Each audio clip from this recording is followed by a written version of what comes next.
Thank you for watching and listening to Highway 34 Connections podcast. We'll be right back. Coming January 2023, it's an all-new podcast series.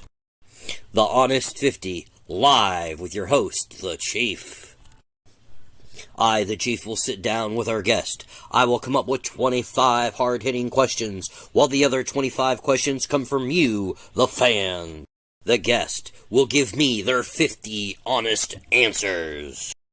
You can listen and watch to all this going down live on YouTube and Facebook at Chief Highway 34 and on Twitch at twitch.tv/Highway 34 Connection and Spotify a week later. The Honest 50. Oh, holy night, the stars are brightly shining. This is the night of our dear Savior's birth.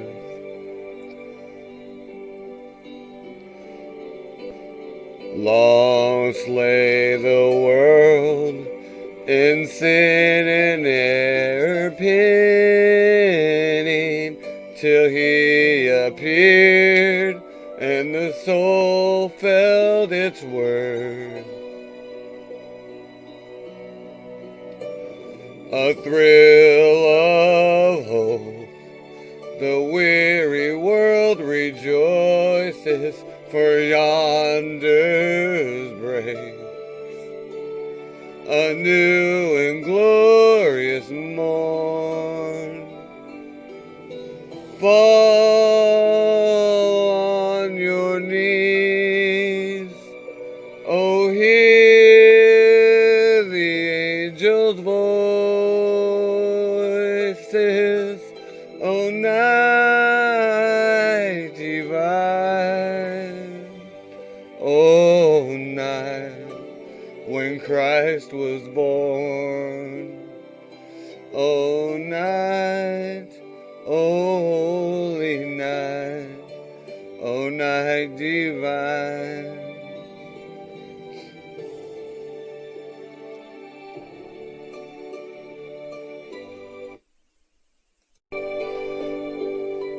Oh, holy night.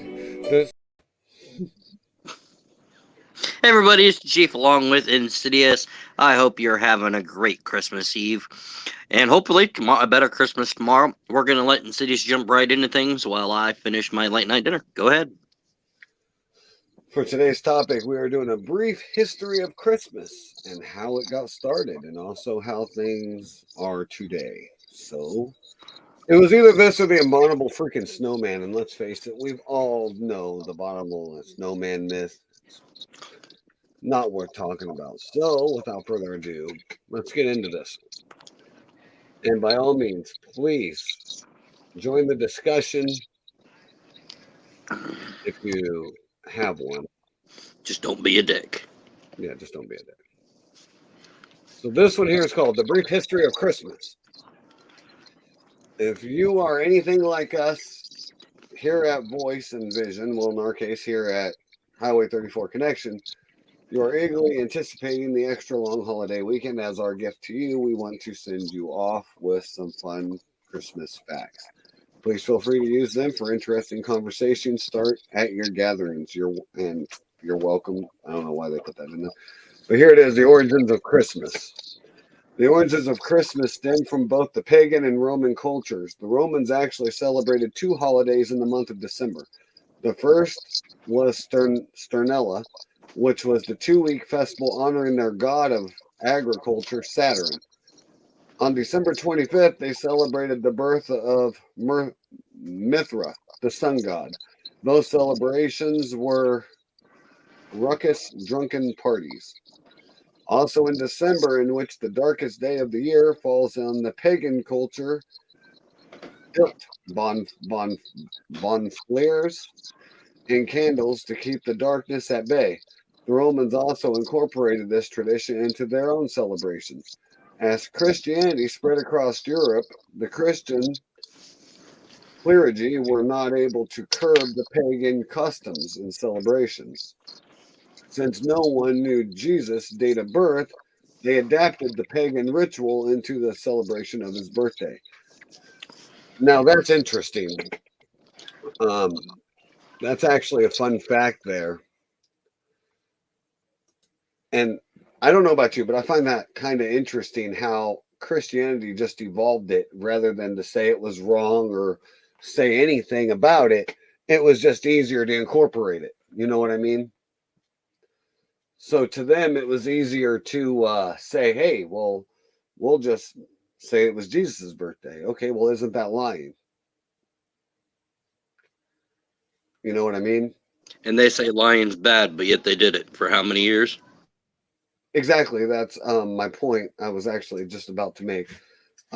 Christians believe that that is very bad and lying is a sin, but yet every pastor in a church or every reverend is bad. But you know what's even worse is your Roman Catholic Church that is actually one part Christianity and one part pagan. Don't get me started. That's why when I hear people say that, I'm Christian, I'm a Catholic. No, you're one part pagan and you're one part Christian. Don't get it twisted. Don't even start there. Anyway, let's get back into this. The next one is Christmas trees, so this should be interesting. As a part of the solstice celebration, the pagan cultures decorated their homes with greens in anticipation of the spring to come. Evergreen trees remained green during the coldest and darkest days, so they were thought to hold a special power. The Romans also decorated their temples with fir trees during the Saturnalia and decorated them with bits of material. There are even records of the Greeks decorating trees to honor of their gods. Interesting, interesting that the first trees brought into the pagan homes were hung from the ceiling upside down. The tree tradition we are accustomed to today hails from the northern Europe from Germanic pagan tribes. Decorating evergreen trees is a worship of the god Woden with candles and dried fruit. The tradition was incorporated into the Christian faith in Germany during the 1500s. They decorated trees in their homes with sweets and lights and toys. And there we have today's culture right there, black and white from the 1500s. Europe.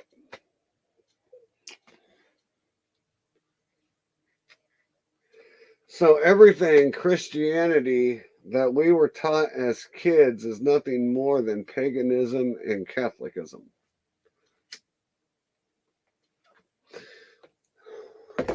Interesting. Again, you were right about this has a lot to do with religion actually, and I did not realize this. Yeah. I just want to know what's it like putting a tree upside down?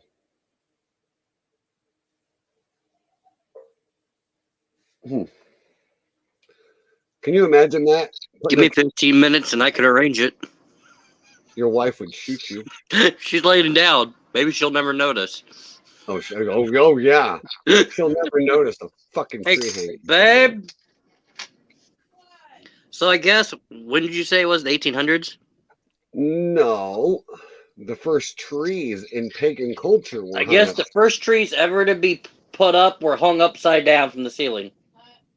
All she did was laugh. So I'm going to get ready to do that to ours. No. In case you didn't hear that, she went, no. I told you. She gonna kill you. Like I'd get up and do it anyway. I'm not stupid. I don't feel like getting murdered in my sleep. All right, so now we're on to Santa Claus. Warning, if you have children near you, get out of the room. Yeah. Inspired by St. Nicholas, the Christmas tradition has Christian roots rather than pagan ones. Born in southern Turkey around the 280,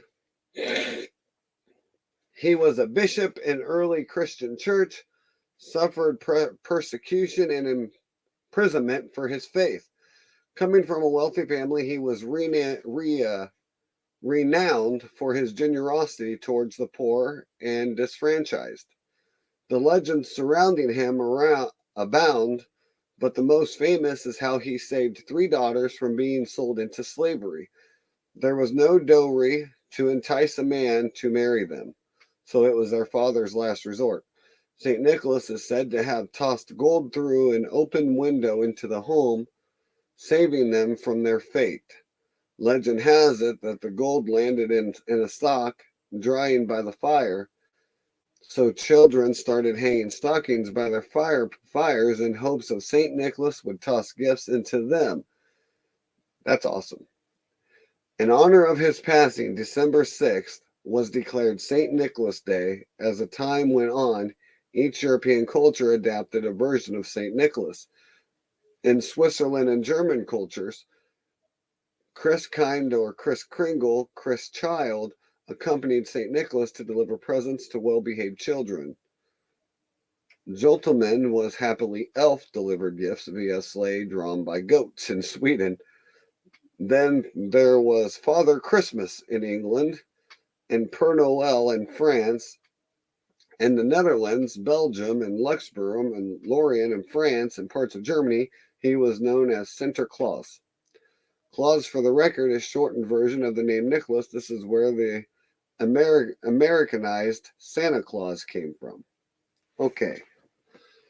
So that explains where Santa Claus got his name. And we all knew from back when there was actually a guy named St. Nicholas, but no one really knew what he was or who he was. And that kind of helps narrow that down just a little bit. Even for me, a guy who's always wondered that.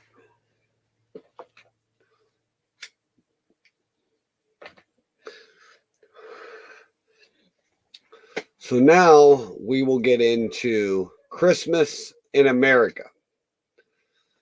This should be interesting.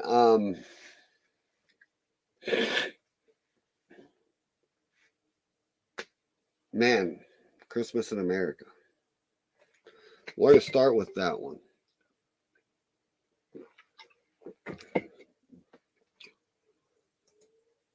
For me, Christmas in America is being an American. Chief's an American. We do have buddies that are Canadian. I have a brother-in-law that's Canadian. I don't know how they celebrate there. So maybe that would actually be something to do. Maybe one day get him in this podcast and find out how they do things. But coming up in the U.S., I was always taught Christmas is family, and that's what it's about. It's about family. And one thing that I have always done, even to this day, and my wife sometimes hates me for it, is I don't turn my back on family. No matter what they do, no matter how bad it is, no matter how many times they do me wrong, I just cannot turn my back on family. And that comes back to the American values of me and the heart of me. I'm not a bad person. I never try to be, but if somebody comes at me the wrong way, family or not, I'll let them know. But we're always going to be family. Even if we have our ups and our downs, I still will not turn my back. Even if we just had a fist fight the other day. If they need me, I'm right there. They call me, I'm going to pick up the phone. And one person to tell you this is the chief. I mean, we've known each other for years. He is literally my brother from another mother. We've had our ups and downs as well, but if anytime he's needed me, he's called me, I've been right there. Where a lot of other people have charged to work on his car, I never charged him anything. He's paid me, but that was because he wanted to, not because I needed it. So anyways, back into the Christmas in America thing. But like I said, sometimes you don't turn your back on family. Even if they're not blood, they're still family. All right, Christmas in America. Christmas in early America was a mixed bag, many with culture and beliefs named, okay, let me rephrase, I messed up. Many with Persian beliefs banned Christmas because of the pagan origins and the radicous nature of the celebrations. Other immigrants arriving from Europe continued with the customs of their homeland. The Dutch brought Santa Claus with them to New York in the 1600s. The Germans brought three tree traditions. The 1700s each celebrated their own way with their own communities. I don't want to say what is their own culture, but okay. It wasn't until the early 1800s that the American Christmas began to take shape. Washington Irving wrote a series of stories of a wealthy English landowner who invited his workers to have dinner with him. Irving liked the idea of people of all backgrounds and social status coming together for festive holidays. So he told a tale that reminisced about old Christmas traditions that had been lost but were restored. But the wealthy landowner, through Irving's story, he had an idea began to take a hold in his heart of the American public. In 1622 or 1822, I think it's 1622, Clement Clark Moore wrote an account of a visit from St. Nicholas for his daughter in a novel famously known as The Night Before Christmas. In it, the modern idea of Santa Claus as a jolly man flying through the sky on a sleigh hold ladder in 1861. The artist, Thomas Ness, was hired to draw a deception of Santa for a Coca-Cola advertisement. He created a routine Santa with a wife named Miss Claus, surrounded by workers' elves after this. The image of Santa as a cheerful, fat, white-bearded man in a red suit became embedded in American culture. That is true, because I don't know if many people remember the 1990s, but when you heard that Santa Pack commercial, you were in front of that TV watching either it was a train or it was the semis, and you always heard the Santa Packs are coming. You could hear that in a freaking different room and know exactly what it is, and you'd start singing with the damn advertisement. Or you ran to the TV just to see the cool ass Santa Claus on the side holding a Coke. I remember my dad recording them actually just because he loved the commercials that damn much. And you know what's funny is it made him buy more Coke.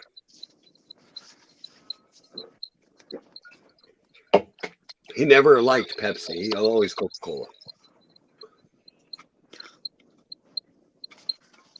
The next one was a national holiday.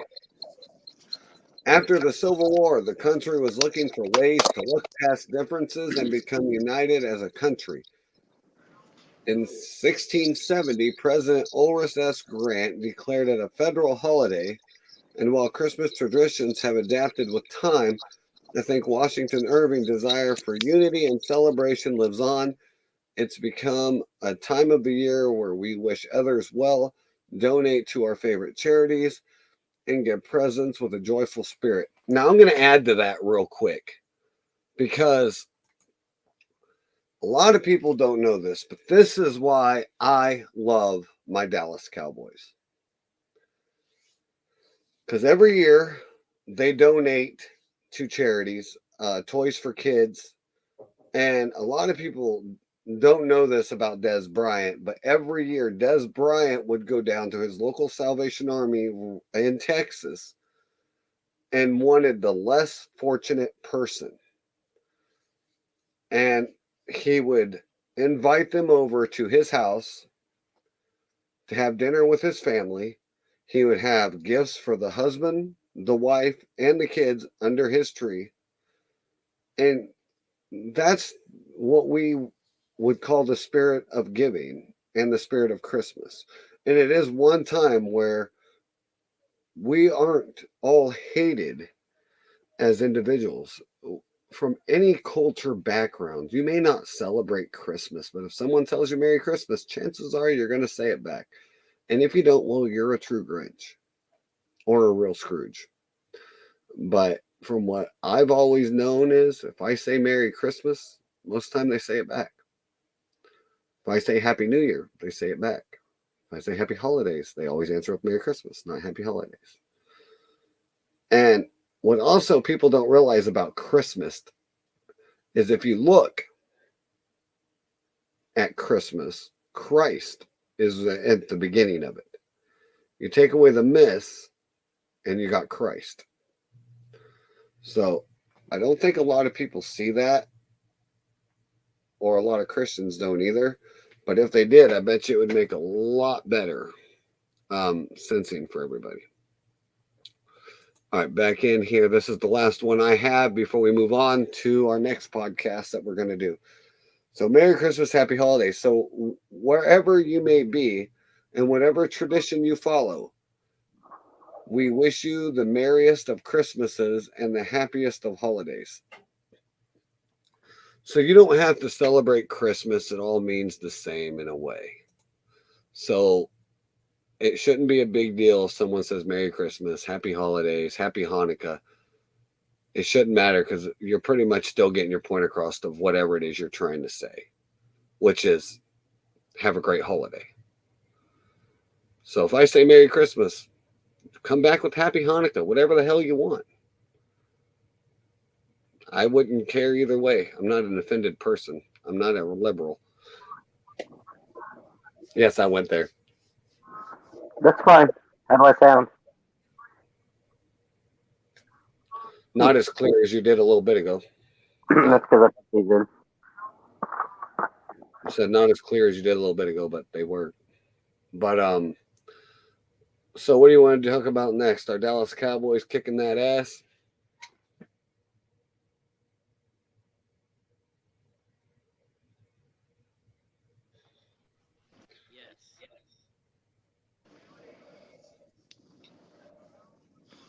Well, Go ahead, you start.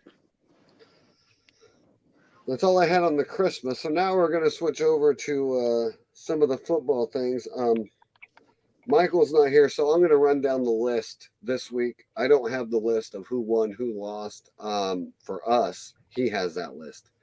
So I will have today's games, though.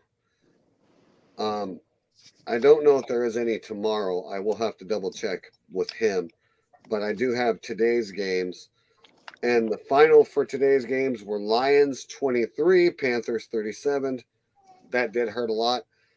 Bills 35, Bears were 17. Who really was going to go for the Bears? I think we did, actually, to be honest. Who they play? The Bills. I think I went Bills if I remember right. I think I want Bears to be the odd man out, and that was stupid. Giants 24, Vikings 27. I do think we went Vikes. No, we didn't. We did go Giants because they just helped us with the Eagles. I remember that. I mean, the Washington. So, yeah, we paid them back for that. That was probably a dumb choice. Falcons 9, Ravens 17. I did remember we said Ravens. Saints 17, Browns 10. I do remember we said Saints, so there's that one. Seahawks 10, Chiefs 24. We went Chiefs. We knew that was going to happen. Yeet! Bengals 22, Patriots 18. I did not see that happen. Damn you, New England. And get this. This is the Bengals' first win at New England since 1998. Holy shit. So we can put that in there. And with that, Falcons and Browns are eliminated. Ravens clinched. So Texans 19, Titans 14. Texans beat the Titans. The final, Commanders 20, 49ers 37. And now, for the final game of the night, which was an actual battle for, well, what I think, if they were in different conferences, would be the best Super Bowl of freaking history. The Philadelphia Eagles and the Dallas Cowboys. Eagles 34, Cowboys 40. We whooped that butt. It was a good game. It was very back and forth up until the end. Dallas caught him with a fumble and then caught him with 2 picks. Probably didn't help him, and both picks were by the same person, so that didn't help either. Which was an amazing game, hell of an ending.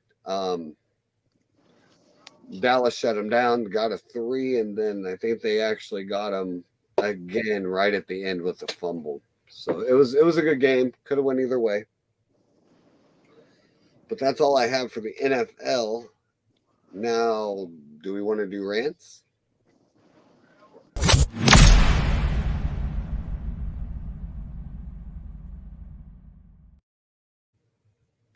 So earlier today, we've been talking about it. So I got to bring it up.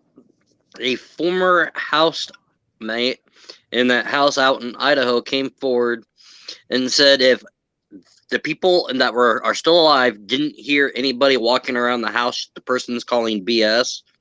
The news articles are all over. The old tenant says that the footsteps in the house are creaky. You can hear everybody walking in the house. So something has to give.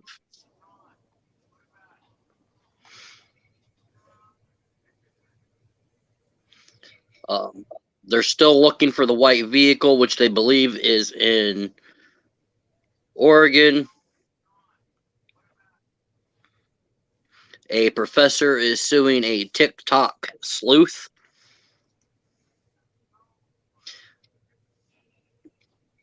A what? TikTok.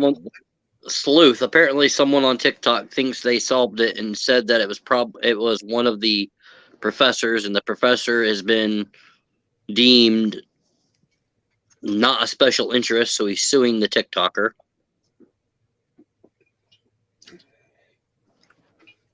Well, I have a question. So you're going to sue somebody for what? Do you have something to hide? Because now if I'm a detective, I want to look at that in a whole different way. What do you know? You just don't go out and sue somebody just because of speculation. You know what I mean? Mm-hmm. So go back to that breaking news thing real quick, that article you were talking about. I didn't catch it, what all you said there. So apparently a former housemate came forward and said that the steps are creaky and you should be able to hear anybody walking anywhere in the house.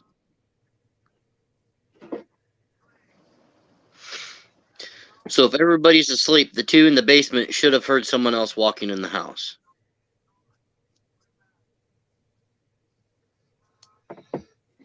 But we don't know how drunk they were. Right. And the taxi driver that took K and M home, because I'm not saying their names anymore, actually spoke out yesterday about it. He came forward, said that the girls were super excited about going home because they were going to chow down on some mac and cheese. He even said that finding out that they got killed is doing a number on him because he was the last person to see either of them alive besides the roommates.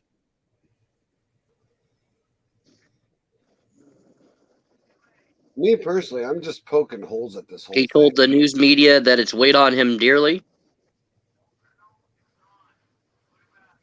He's replayed that night 1 million times in his head to see if he can come up with a sign or any clues that could help them solve the murder, and he can't.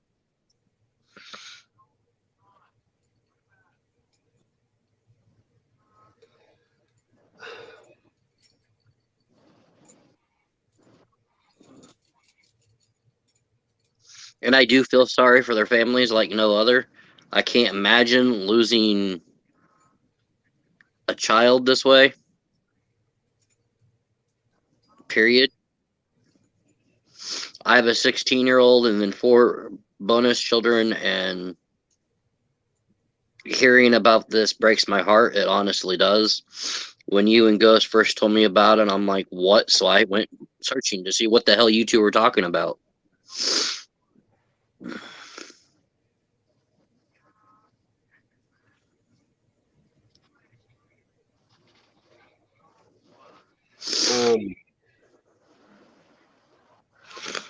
My last thing, the last thing I'm going to say about this, since it is Christmas and I don't want us to take all the time on do that much with it because it's something bad that's happened and the families need to be able to grieve. You know, and that's if you know any information about what happened, we urge you to come forward. The individual who did it needs to be caught and punished to the full extent of the law. No. Or face a death penalty if there is one in that state. No, dude. I am a firm believer. If you do something to somebody's baby, you should have all right to not be tied up, but face the dads one-on-one. Without any charges being pressed against the fathers, yeah. If they kill the fucker, they kill him. No, if the first one kills him, they bring him back to life. No. Fuck it. You know what? Make it fair. You get to stab him for each time he stabbed one of your kids. Yeah, then all parents just need to be standing around them all with a knife. Or they all go ham.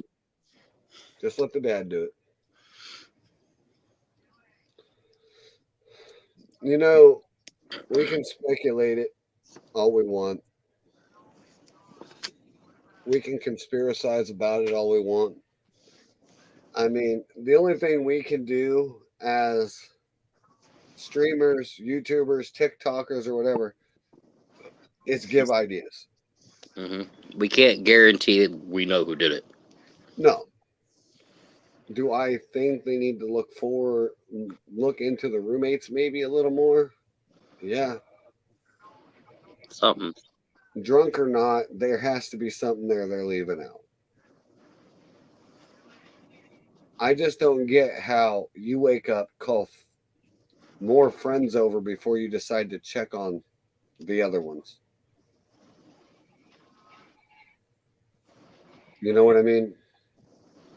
Yeah. And then for as horrific scene as the cops made it sound, they call for an unresponsive. I am heartfelt because I myself feel like there's something let out. But if the cops say there's nothing, maybe there's not. Maybe I'm just overthinking it. But my heart does go out to the families, and it goes out to the parents, and it goes out to the roommates that found them, because I know that couldn't have been easy to find, especially from what the cops said with all the details. But with that being said, we're going to move on to whatever's Chief has next on the radar list.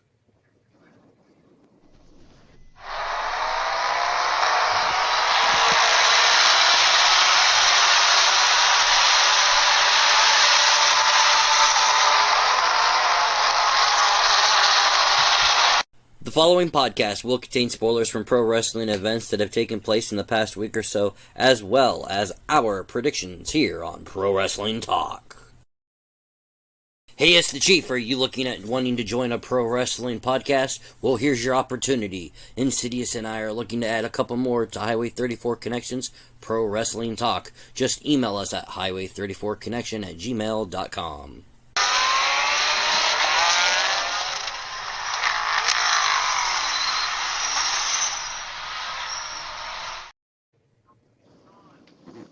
All right, so let me start with last night, SmackDown.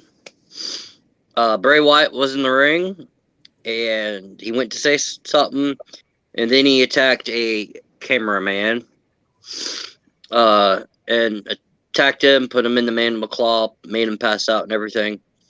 Well, it has now been revealed that the cameraman that was attacked by Bray was independent wrestler JT Energy, who was trained by Seth Rollins and Mark Brave at Black and Brave, just north of us, in 2016. My thoughts is that the Fiend's going to be showing up sooner than later. You have Alexa already starting to do the Fiend stuff on Raw. It's just a matter of time. I agree.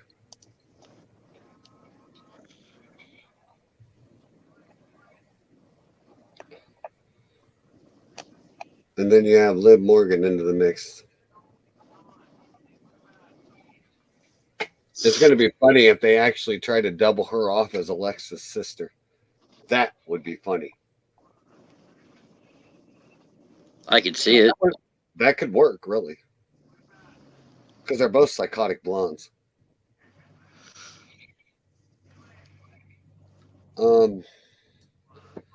I do have breaking news coming out of WWE, though. That's something that I didn't know, that probably you didn't know.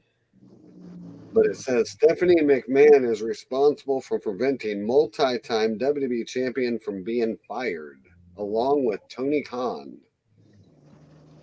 Nick Khan. My bad. Tony Khan is in AEW, so my bad. I get them confused. Are they brothers by chance? I don't think so. We're gonna have to find that shit out, because that makes it interesting. I really want to know about that. So who's the superstar? 16-time world champion. John Cena. Yep.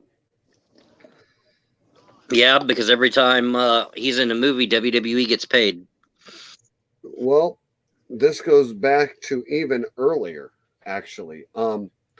At the beginning of his career, I guess there was plenty of times where Vince wanted to fire him because he didn't see him ever becoming anything. And Stephanie goes, no, give it time. I think he's going to be a breakout.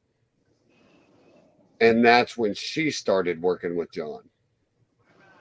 The whole smack my ass thing, all of it. She made John Cena. I just want to know how Triple H felt about it. No one's here, Steph. And speaking of no one's here, why don't you let me smack that? Last night during SmackDown, they showed a video.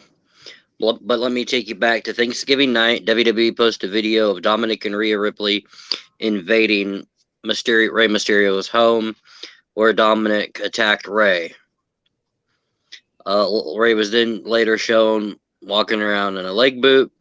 WWE posted a similar angle. Oh shit! Today, the video was posted today. I thought it was posted yesterday, but no, it was posted today, of Rhea and Dominic showing back up to Rey Mysterio's house, which eventually led to his father Rey calling the police, and Dominic was arrested.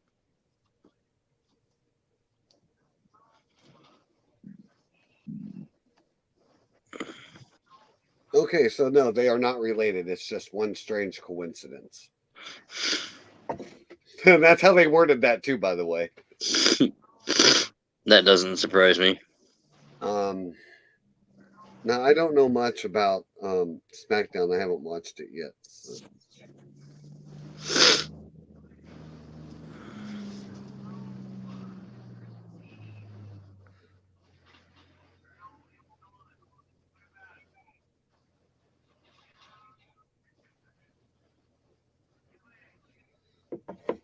All right. I shall be right back. Give me just a second.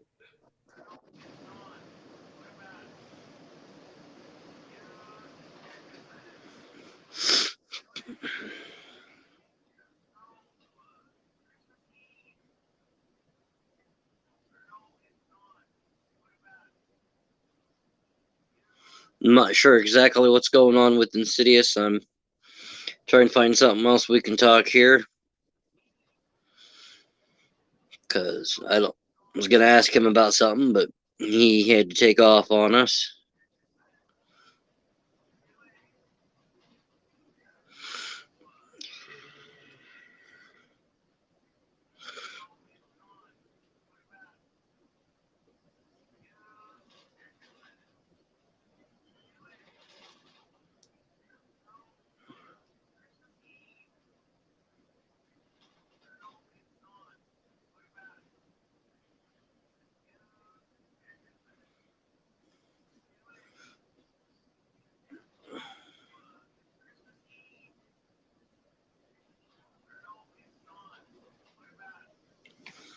because this podcast was actually his idea, and then I went along with it. So I'm back.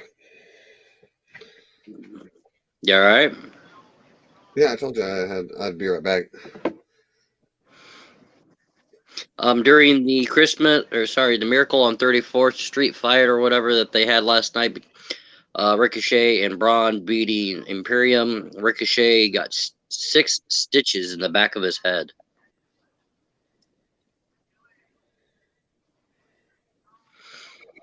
Currently, New Japan Pro Wrestling is trying to keep a Wrestle Kingdom 17 appearance a secret. It's no secret. It is going to be Sasha Banks, apparently.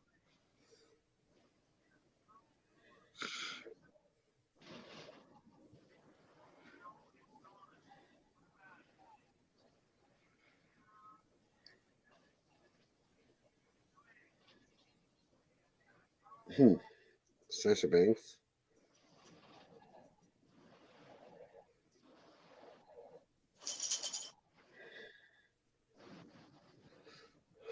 All right. Jimmy Jacobs openly admitted why he was fired once by WWE for posting a picture of the Bullet Club.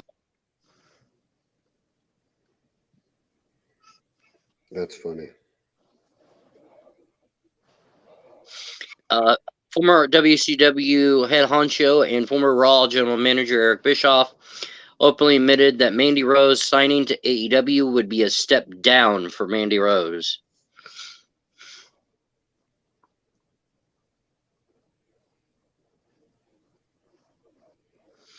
According to the reports, Roxanne Perez, the new NXT Women's World Champion, it says that Mandy Rose was happy to drop the NXT Championship, but did not know that she was being fired.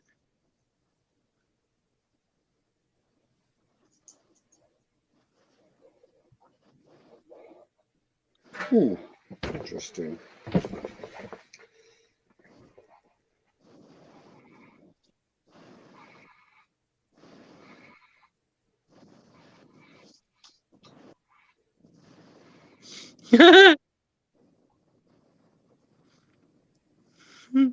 Former WWE writer and exec Freddie Prinze Jr. on his podcast says that he believes the firing of Mandy Rose is Triple H's first fumble. Yeah. And I will agree.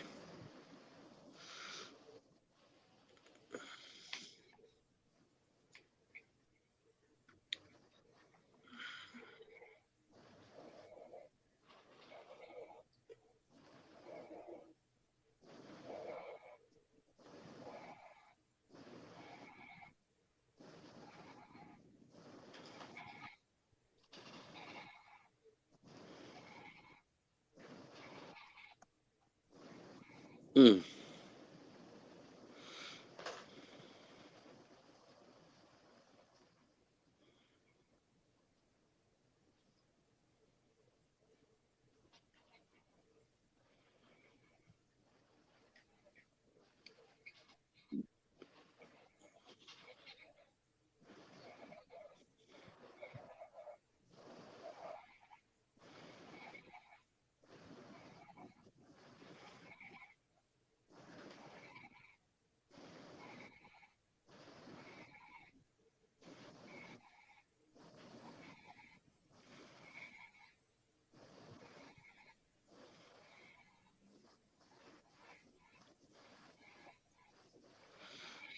Do you have anything while I'm looking here?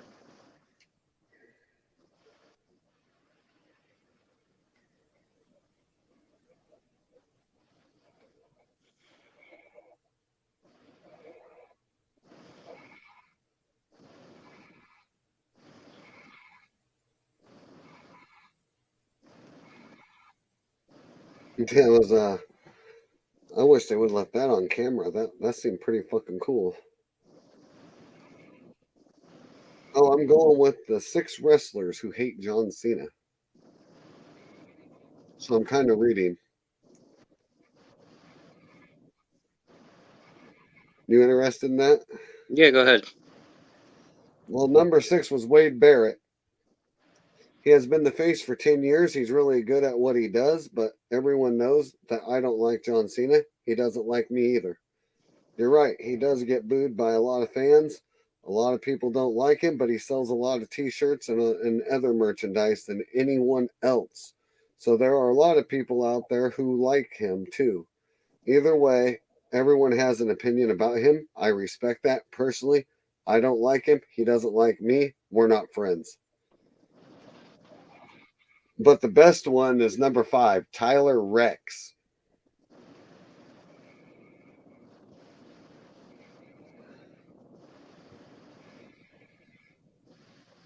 Now, you remember this. Back in 2012, he had Tyler Rex had the finisher called the Burning Hammer. And I think you remember that move because me and you said that looked a lot like back then the FU. I don't know if you remember that or not. Oh yeah, I do. Well, I guess Cena called him out backstage. He goes, I used it at bragging rights in 2010. John was nearly across the ring from me when I hit Santino Marella with it. Never said anything to me. And then been using it for 8 months on a Superstars and everything before all this. I come backstage happy after a good match with Eddie. All excited, John Cena grabs me in front of everyone and says, what do you think you're doing? I thought I told you to get a new finisher. I said, yeah, I thought you were joking. John, we hit it wrong last night. I'm really sorry. He started yelling at me, asking me who gave me permission to use that. Now, here's the funny thing. I can believe he said all of that, but here is the part where I don't believe Tyler Rex. And you're going to probably agree with me as well. He started yelling at me, asking me who gave me permission. He belittled me, called me an idiot, asked me if I enjoyed working here. I told him, of course I do. He told me to find another finisher or you're fired. Does that sound like something Cena would say to somebody? No, and how in the heck would Cena fire his ass? Exactly. So I don't understand that because Cena wasn't. He was a top star then, but not as big as Triple H was still in the game. So Triple H was still one of the top guys at that time. And you had Shawn Michaels, who was still there. You had Batista, I do believe, who was still there at that time, as well as Ric Flair. So, no, I don't see that Cena having that much pull in that time frame to even try to get somebody fired. I was humiliated. I was a full-grown man who why can't we talk about this like human beings? I went outside to cool down. I was ready to quit, to walk out. That didn't seem like a healthy workplace environment. I came back in. John Cena was sitting there by the curtain. I figured that I'd cooled off, and he cooled off. So I tried to apologize one more time. I said, John, I'm super sorry about this. I really thought it was just miscommunication. He looks over at me and says, what was there to be miscommunicated? I asked you to stop using that finisher. Are you stupid? He wouldn't even allow me to apologize. Finally, I was like, yeah, I'll find another finisher. And I never really talked after that. That's the whole story of John Cena making me feel like a 6-year-old boy. I find that kind of funny that a grown man makes you feel like a 6-year-old boy.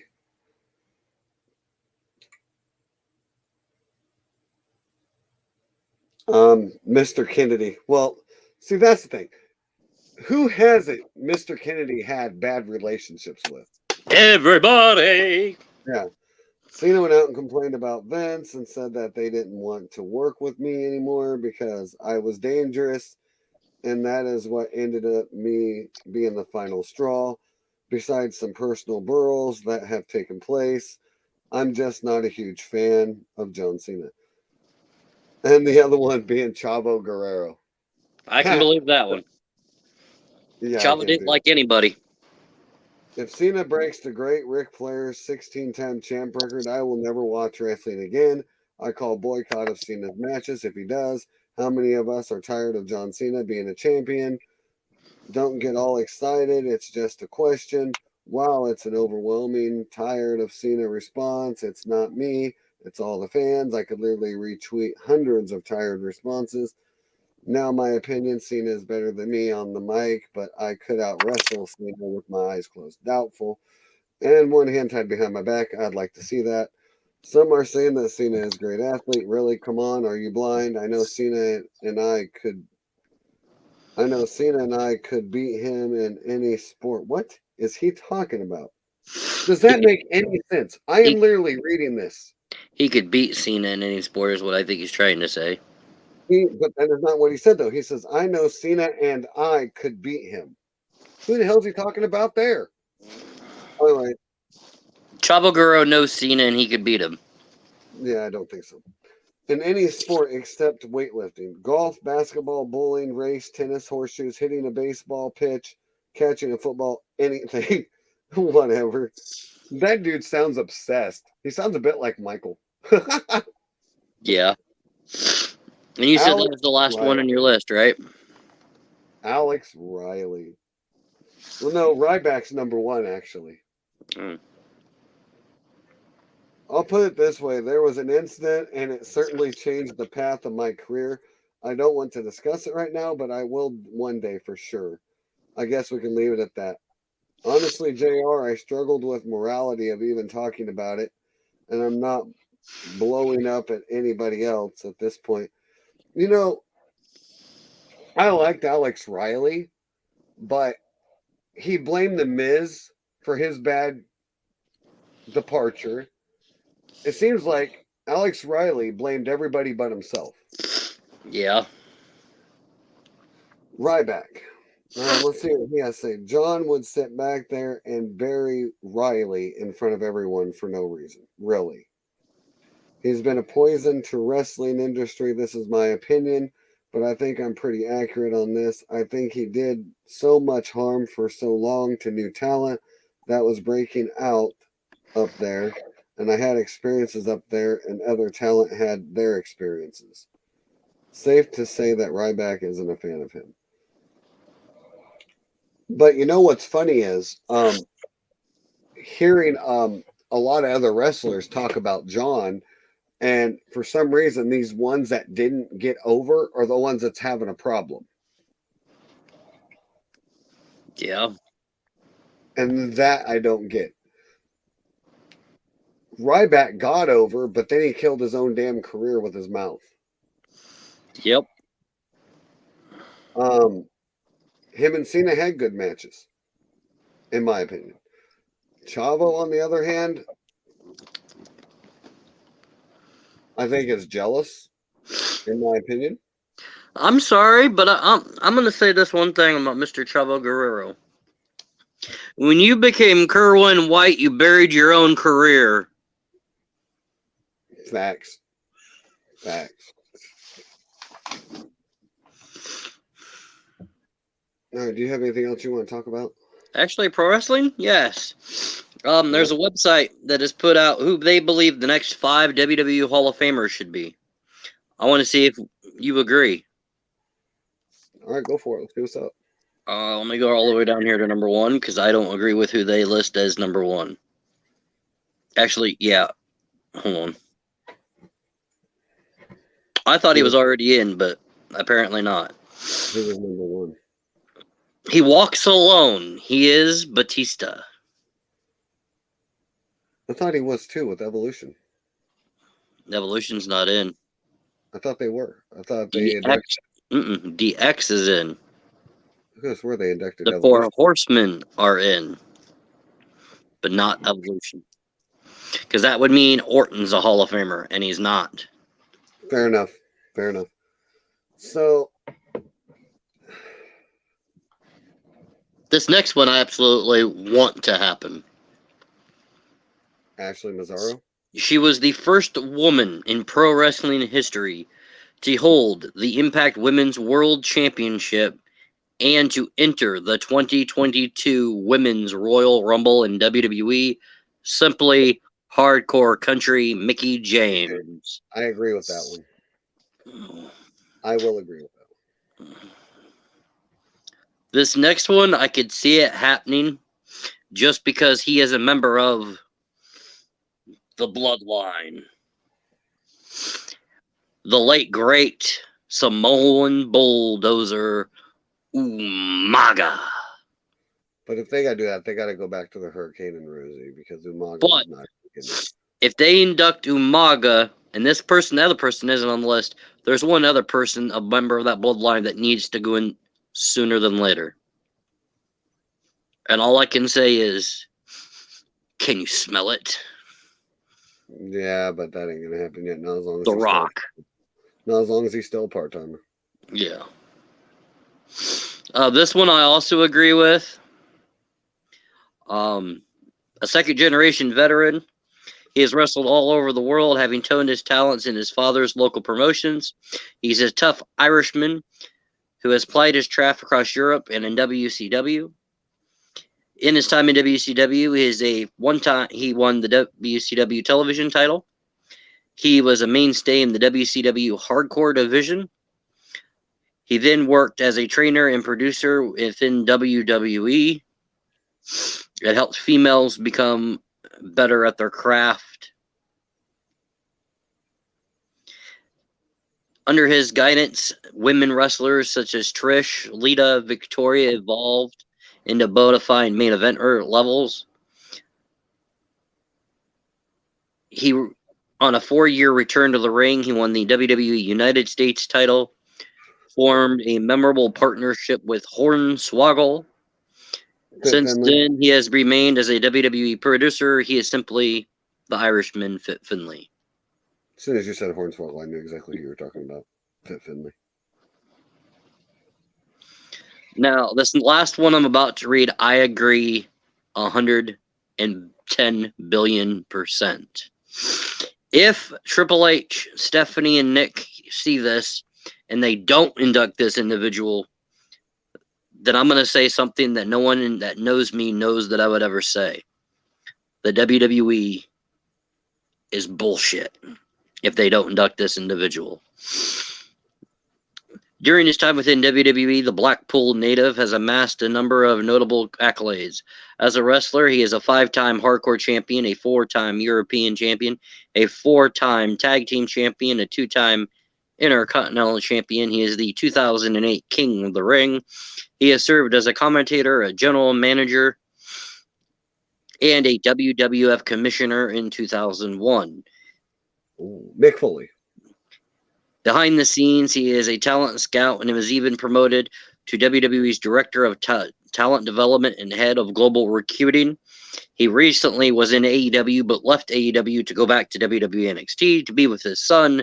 He is the gentleman villain. He is simply William Regal. They won't do that as long as he's in AEW. He's not. He had a 1-year contract and hadn't used the opt-out feature. He's going back to WWE. Because his son is on NXT now.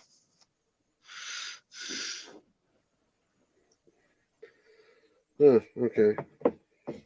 So they killed that. All right. They really need to stop killing feuds over there because it's starting to become a thing. That's why MJF, the current AEW World Champion, hit Regal in the back of the head. But still, I mean, you're killing feuds left and right. You can't start storylines and then just kill them. Because you started a whole feud with not MJF, but Moxley. Yeah, and then you just kill it. That's really starting to become a thing, or them killing off championship reigns. It's becoming stupid over there in AEW. We're going to strip this title and give it to this person. And here is a list of superstars that are not in the Hall of Fame. I want you to say yes or no if they should be inducted. And I don't know if this list is accurate because I swear at least 2 of them are in the Hall of Fame. So you can use your fast fingers to find out. Bam. Bam. Bigelow. Not, but should be. The late, great Flying Brian. Not, but should be. The tag team of Demolition. Not, but should be. Ivan Koloff.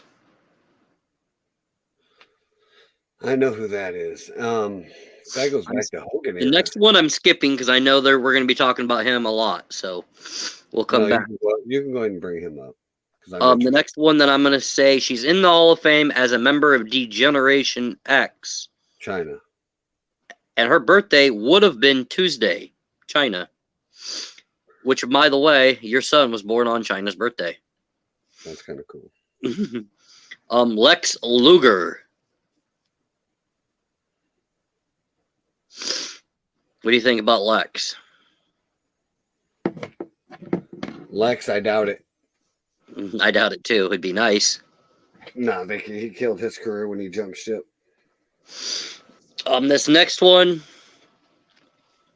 every time his name gets brought up, I go into the tirade. I'm pissed at myself.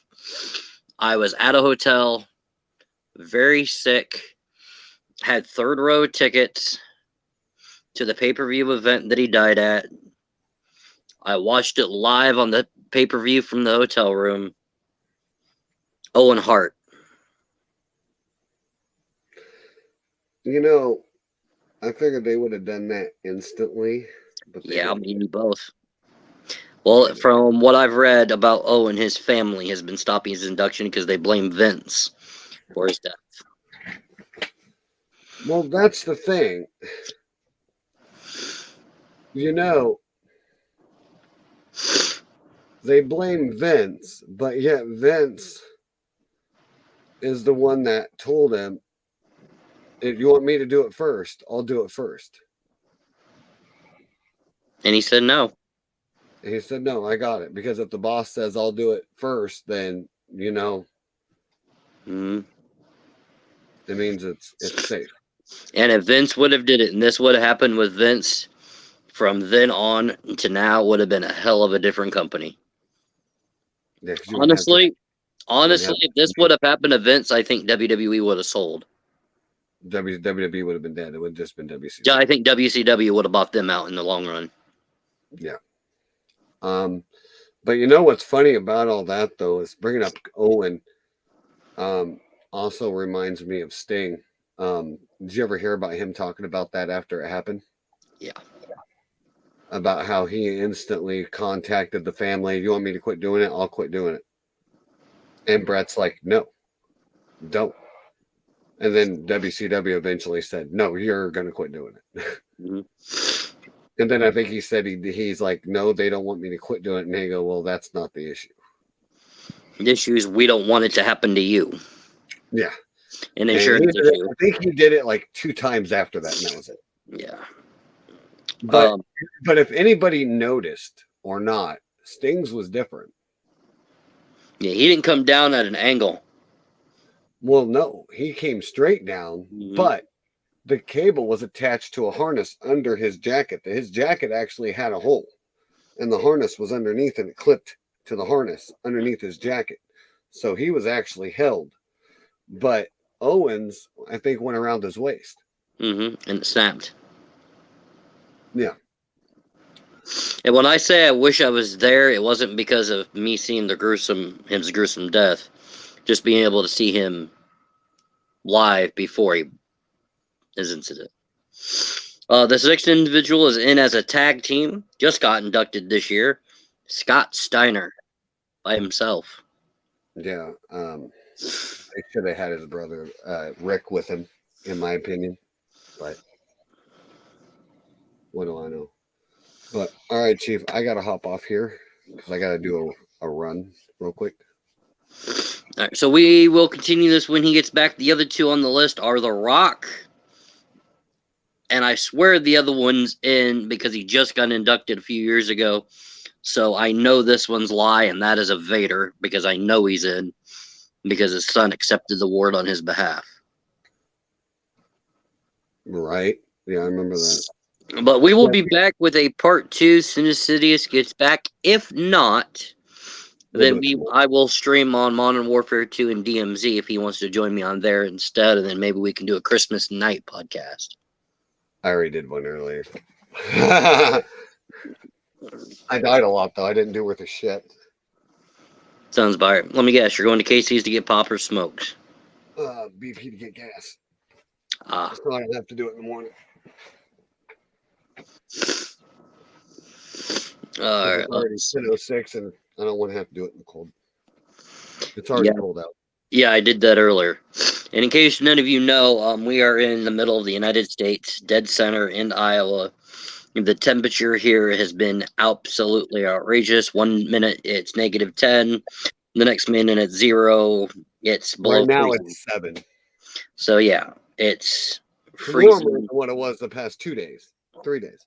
I went outside and exactly what I'm wearing right now earlier, and I probably could have froze my nuts off, but let's just put it that way, because how cold it was. But with that said, I hope you all have a great, wonderful, try to stay warm Christmas if you're in the cold. We're going to try to probably do another podcast, if not tonight, at some point tomorrow, so we can do our rant portion. Maybe Ghost will be with us if he gets some sleep. Yeah, maybe. Which you actually have perfect timing, because I got to go do some stuff too. So we will all be back here in a little bit, maybe with Modern Warfare over on Chief_streaming on Twitch and Insidious_streaming on Twitch, or we'll be back here via StreamYard. And just to let you know, some breaking news: the first 2 guests for the Honest 50 next year have been picked. Melissa, aka My First Kill on Twitch, and Barbell Bandit Christina over on Twitch as well, will be joining me as well. So with that said, I'm Chief, he's Insidious. We'll see y'all later.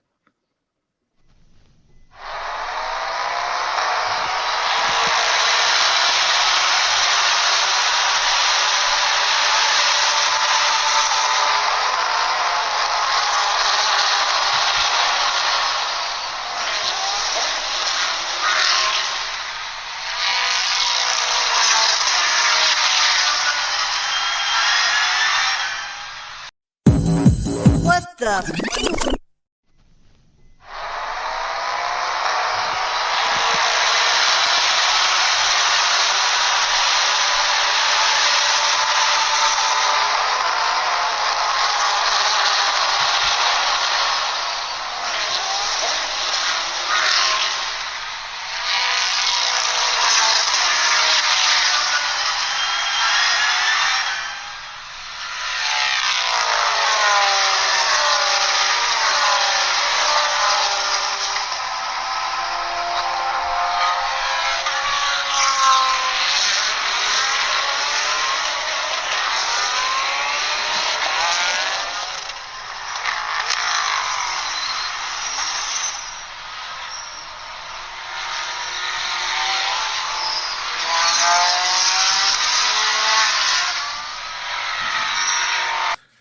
This is The Ghost, and thank you for watching our podcast. Hi, I'm Insidious. Thanks for watching this podcast. And I am the Chief. Thank you for tuning in. Have a great night.